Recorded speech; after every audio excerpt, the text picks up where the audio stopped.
বাংলাদেশের বিভিন্ন অঞ্চলে পাহাড়, টিলা কিংবা সমতল জায়গা জুড়ে বিস্তৃত চা বাগান এক বিশেষ ধরনের প্রতিবেশ সৃষ্টি করেছে। একটি কুঁড়ি দুটি পাতা রতনপুর বাগিচায় কোমল কোমল হাত বাড়িয়ে। ঋতুভেদে মানুষের কর্মকাণ্ডে সার্বক্ষণিক মুখরিত থাকলেও এই চা বাগানগুলি বিভিন্ন প্রজাতির বন্যপ্রাণীর জন্য অভয়ারণ্য বলা যেতে পারে।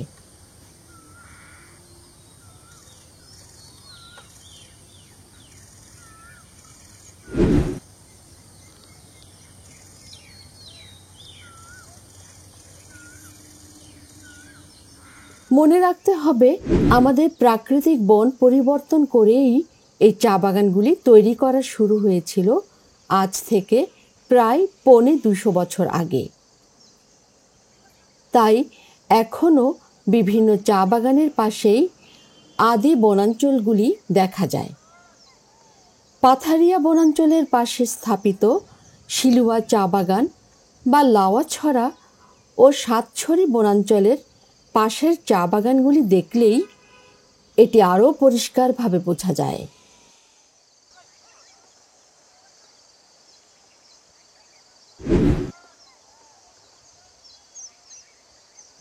আদি বনাঞ্চলের অংশ হওয়াতে এই বিস্তৃত চা বাগানগুলিতে এখনও দেখা যায় নানা প্রজাতির বন্যপ্রাণী।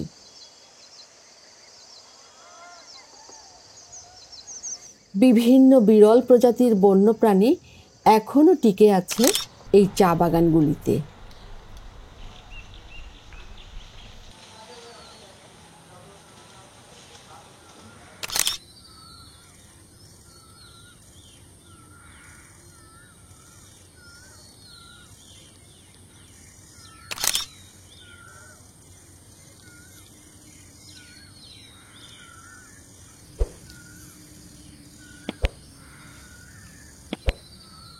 অনেক চা বাগানের ভিতরেই বিভিন্ন আকৃতির জলাশয় দেখা যায়।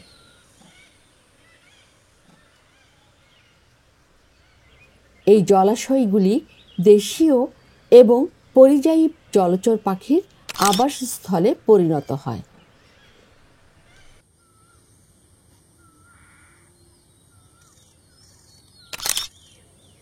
ভাড়াওরা বা চম্পারাই চা বাগানের জলাশয়গুলিতে দেখা যায় আমাদের দেশীয় সরালি আর ছোট ডুবুরি তাদের বাচ্চা কাচ্চা সহ ঘুরে বেড়াচ্ছে।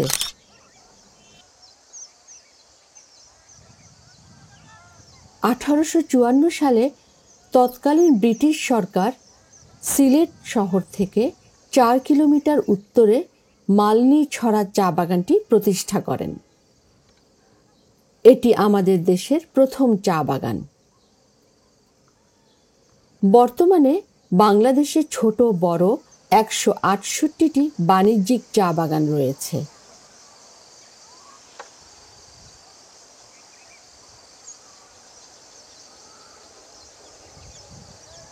এই চা বাগানগুলির মোট আয়তন 1,13,087 হেক্টর বা 2,80,000 একর।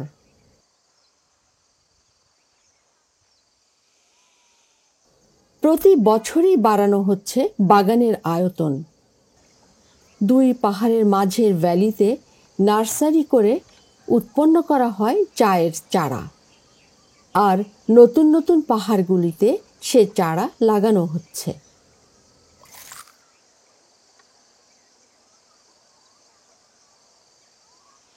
বাংলাদেশের বেশিরভাগ চা বাগান সিলেট অঞ্চলে অবস্থিত।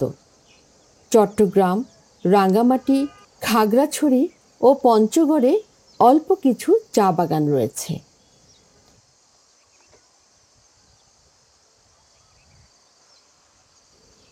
চা উৎপাদনে বিশ্বে বাংলাদেশের স্থান নবম।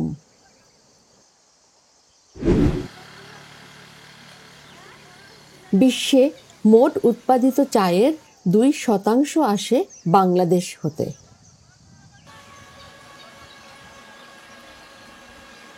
চা বাগানগুলিতে প্রায় 3,60,000 লোক কাজ করে। যার 2/3 নারী।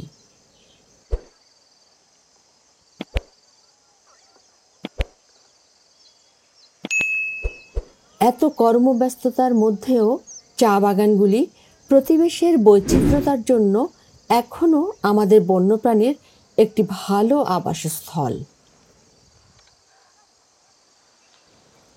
চা বাগানের প্রধান বিশেষত্ব হচ্ছে চা গাছের গোড়ায় পানি জমে থাকতে পারবে না, আর তাই প্রতিটি চা বাগানে অনেক ছোট বড় পানির ছড়া বা খাল থাকে।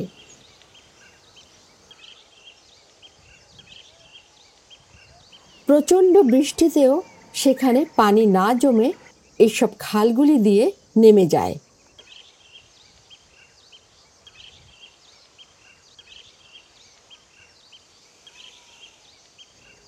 ফলে প্রতি বছর বর্ষাতেই খালের পাড় আর পাশের টিলাগুলোর মাটি ধসে পড়ে।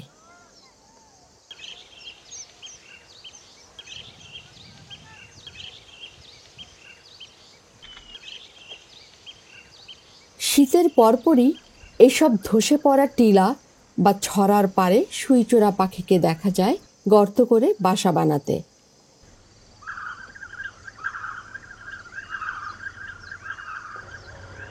সবুজ লেজের সুইচোরা পাখি দল বেঁধে এখানে বাসা বানায়, বাচ্চা ফুটিয়ে নিয়ে যায়।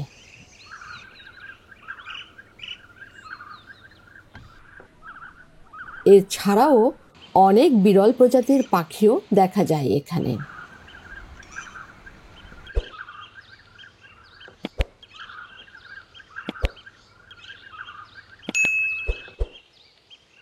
শরতের শুরুতে এসব খালের পাড়ে কাশবন দেখা যায়।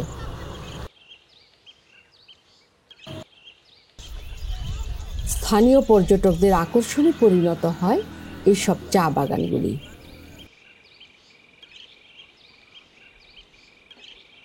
ছনপাড়া বা কুরমা চা বাগানের মতো বেশ কিছু চা বাগানের ভিতরে নলখাগড়া আর ছনের ছোট ছোট ঝোপঝাড় আছে।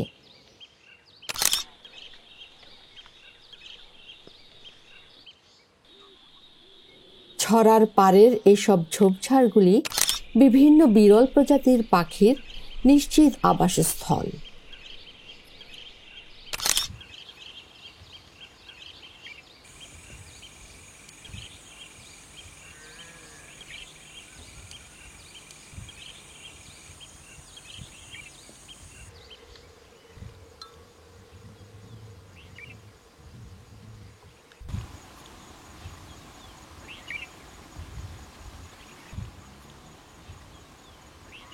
আমাদের গবেষক দল 2021 সালের জানুয়ারিতে ছনপাড়া চা বাগানের এই ধরনের একটি নলখাগড়ার বনে খুঁজে পান লালমনিয়ার সবচাইতে বড় ঝাঁক। লালমনিয়ার এত বড় ঝাঁক আমাদের দেশে সাধারণত দেখা যায় না।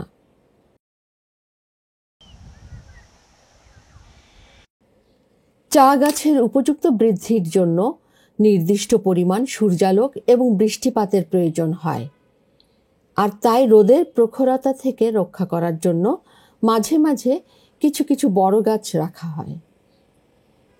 গাছের মধ্যে করই, শিলকরই, আকাশমণি, রেইনট্রি সহ বিভিন্ন শিম জাতীয় প্রজাতির গাছগাছালিতে চা বাগানে একটি সুন্দর পরিবেশ তৈরি হয়। এই গাছগুলিকে ছায়া বৃক্ষ বা ইংরেজিতে শেড ট্রি বলে।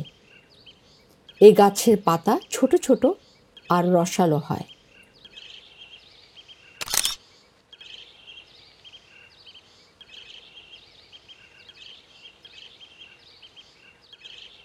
এই ছায়া বৃক্ষ চা গাছকে যেমনি ছায়া দেয়, তেমনি আবার আশেপাশের বনাঞ্চলের হনুমান আর বানরের খাবারেরও যোগান দেয়।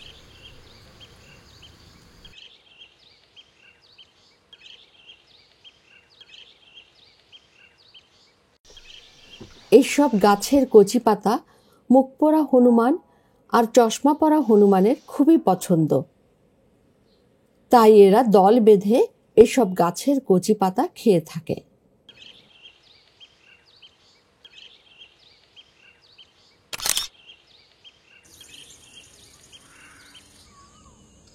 পাতি হুদহুদ সহ বিভিন্ন প্রজাতির পাখিরা চা বাগানের ছায়া বৃক্ষে বাসা তৈরি করে।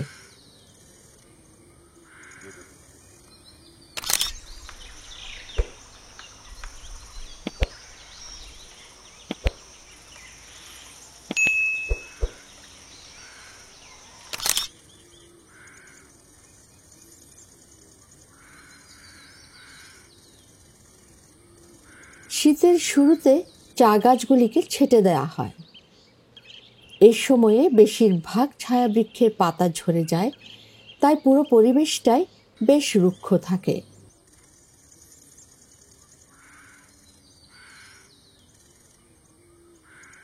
বর্ষার শুরুতে নতুন পাতা আসা শুরু করে, সম্পূর্ণ পরিবেশই পরিবর্তন হয়ে যায়। চারিদিকে মনোমুগ্ধকর সবুজের সমারোহ দেখা যায়। এ সময়ে প্রচুর পোকামাকড় দেখা যায়, যা বিভিন্ন প্রজাতির বন্যপ্রাণীর প্রোটিনের চাহিদা মেটায়। আর তাই রেসাস বানরের বড় বড় দলগুলিকে দেখা যায় বনাঞ্চল থেকে বের হয়ে চা বাগানে ঘুরে বেড়াতে।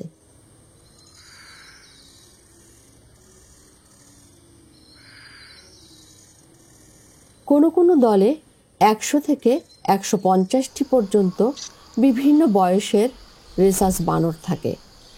সারাটা দিন এই বানরেরা ঘুরে বেড়ায় চা বাগানের এক প্রান্ত থেকে অন্য প্রান্তে।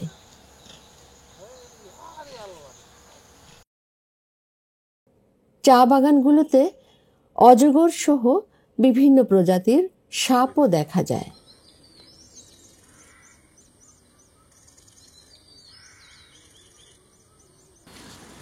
এসব চা বাগানে সকাল থেকেই দলে দলে নারী শ্রমিকরা আসতে থাকে চা পাতা সংগ্রহে। এরা বিভিন্ন দলে ভাগ হয়ে এক এক অংশ থেকে কচি পাতা তোলা শুরু করে। সকাল থেকে বিকেল পর্যন্ত এরা পাতা সংগ্রহ করে, তাই দুপুরের খাবারটাও নিয়ে আসে সাথে করে।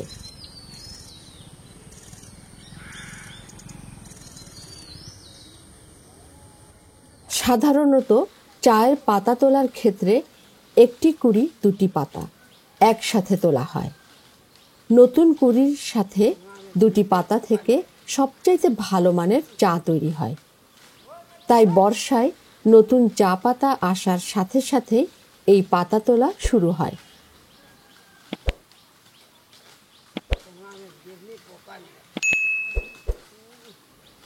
কিন্তু বেশিরভাগ ক্ষেত্রেই যারা পাতা সংগ্রহ করেন তারা অল্প সময়ে বেশি পাতা তোলার জন্য ঘাস কাটার কাঁচি ব্যবহার করেন।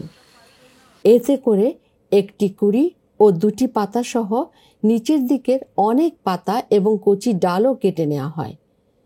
এতে করে নিম্নমানের চা উৎপাদন হয়। চা শিল্প আমাদের অর্থনীতিতে যেমন অত্যন্ত গুরুত্বপূর্ণ ভূমিকা রাখছে, তেমনি সামান্য সচেতন হলে বিশাল অঞ্চল জুড়ে এ বিশেষ প্রতিবেশ আমাদের বন্যপ্রাণীর অভয়ারণ্যে পরিণত হবে।